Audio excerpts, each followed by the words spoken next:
Hi, and welcome to my tidbits for the day. Today I wanted to talk a little bit about what you do when you sell your house. So you have your house on the market, you get an offer, it's time to move out, you've got your closing date, and the movers are coming. What can the buyer expect, and what are you as a seller expected to do? So most of the items in your home that are attached are going to stay unless you've already agreed with your agent that they are excluded. So if you wanted to, keep a certain chandelier, ring cameras, towel racks, anything that's mounted, curtains, drapes, window treatments, things like that generally will stay with the property. Often the agent will write it into the offer to leave curtains, things like that. But if there's something that you want to take with you, you need to highlight that when you sign the listing agreement. So think about things that you want to take with you and make sure that that's highlighted so that people walking through aren't going to assume that they are going to be able to get those items. So the other thing to think about is when you sign the purchase and sale, at the end it will say things like the property is to be left room clean.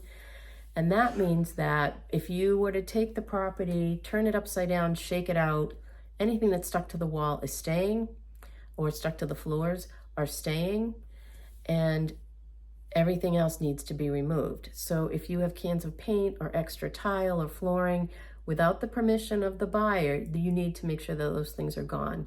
The yard needs to be completely clear of everything except maybe the town's recycling and trash bin. If you've got a shed, that needs to be completely emptied. So it's a lot of work to get a house ready. And, once you are moved out, to make sure that it's fully cleaned. And then once everything is removed, you need to broom clean the floors, make sure they're vacuumed, make sure the bathrooms are cleaned. Some people use professional cleaners because at the end of the day, it's just a lot of work to do all of that after you've moved out. But it does need to be done before the buyers will close. Just as an example, I was with a buyer and we did the walkthrough at night, and it was very hard to see at night that the kitchen was not clean. There was a lot of, just icky stuff. The refrigerator wasn't clean, the oven wasn't clean, the dishwasher wasn't clean.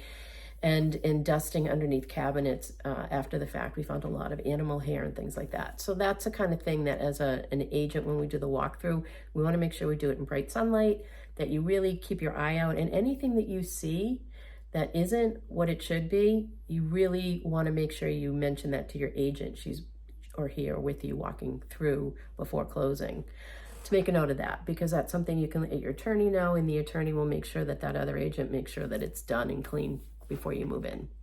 So as both sides are responsible, you want to make sure as a seller that it's clean and neat and ready for your buyer. And as a buyer, you want to make sure it's everything that you're expected.